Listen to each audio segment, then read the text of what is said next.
एक समय की बात है। राजस्थान के एक छोटे से शहर में लाखी बंजारा नाम का एक समृद्ध खानाबदोश अपनी पत्नी लाखी बंजारन के साथ रहता था।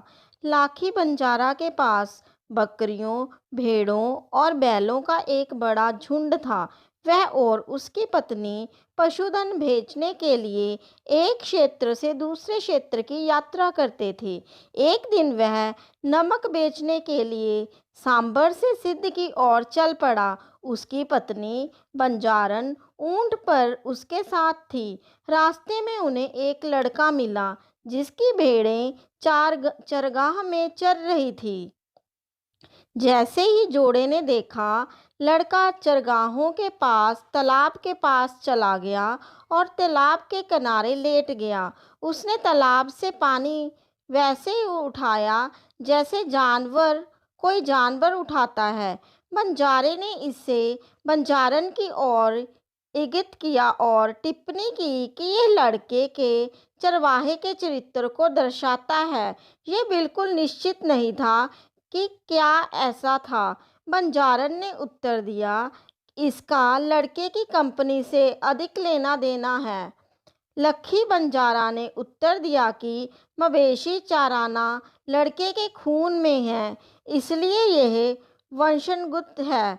बंजारन अपनी बात पर अड़ी रही और बोली, लड़के को इंसान की तरह व्यवहार करना चाहिए। उसे तर्क दिया कि यदि उसे शिक्षा प्राप्त हो तो वह व्यवहार करना सीख सकता है। उसने कहा कि चरवाहा लड़का उसके पति की तरह व्यवसाय में अच्छा हो सकता है। इस टिप्पणी से क्रोधित होकर लखी बंजारा ने उससे पूछा कि ऐसा लड़का उसके जितना अच्छा कैसे हो सकता है।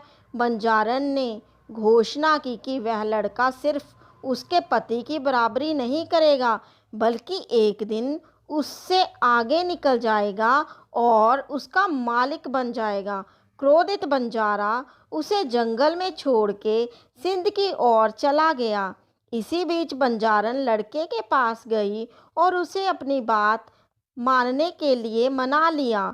उसने उससे कहा कि उसे पढ़ना लिखना सीखने की ज़रूरत है। बंजारन उसे पास के एक गांव में ले गई और बाजार से उसके लिए नए कपड़े ले आई। फिर उसने उसे अच्छा खाना बनाया और परोसा। कठिनाइयों के बावजूद वह इस पर कायम रही।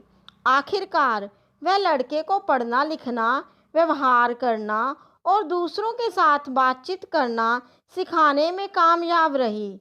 उसने लड़के को घोड़सवारी भी सिखाई। बंजारन ने उसे रोजमर्रा के मामलों को निपटाने में भी पारंगत बना दिया। इन वर्षों में लड़का बड़ा होके एक अच्छा आदमी बन गया। वह शाही दरबार में उपस्थित होते थे और शीर्ष अधिकारियों के साथ आत्मविश्वास से बातचीत करते थे। हर दिन चरवाहा लड़का बंजारन को दिन की घटनाओं के बारे में बताता था, जो कभी कभी कुछ मुश्किल मुद्दों को सुलझाने में उसकी मदद भी करती थी। एक दिन चरवाहा राजा के साथ शिकार पर गया।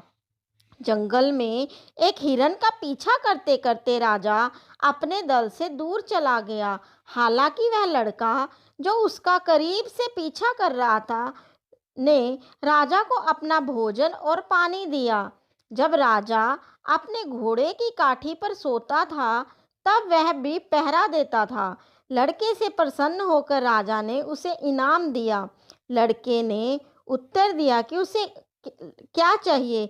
ये निर्णय लेने से पहले उसे अपनी माँ से परामर्श करने की आवश्यकता है। राजा सहमत हो गया। अपनी माँ के निर्देश अनुसार लड़के ने राजा से कहा कि वह टोल टैक्स अधिकारी के रूप में काम करना चाहता है।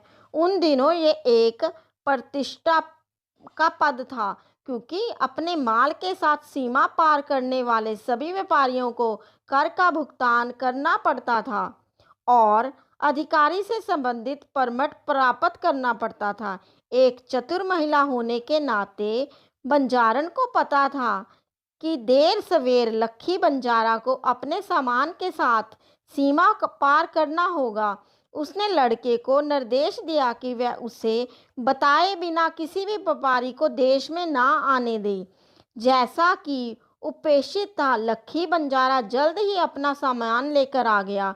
बंजारन ने लड़के से कहा कि वह उसके पति को जाने देने से पहले 3 दिन तक इंतजार करवाए। 3 दिन के इंतजार के बाद निराश होकर लखी बंजारा लड़के के पास गया। एक उच्च पद अधिकारी के रूप में लड़का एक सुंदर कुर्सी पर बैठा बैठा था।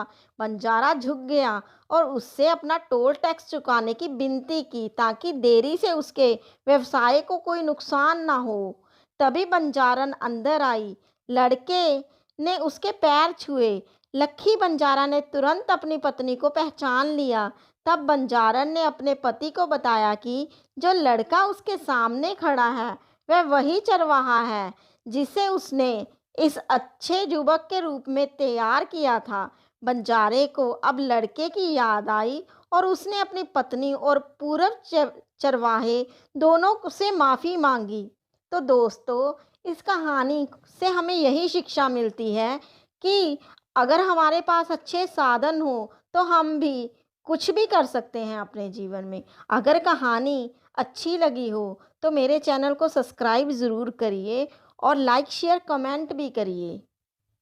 धन्यवाद।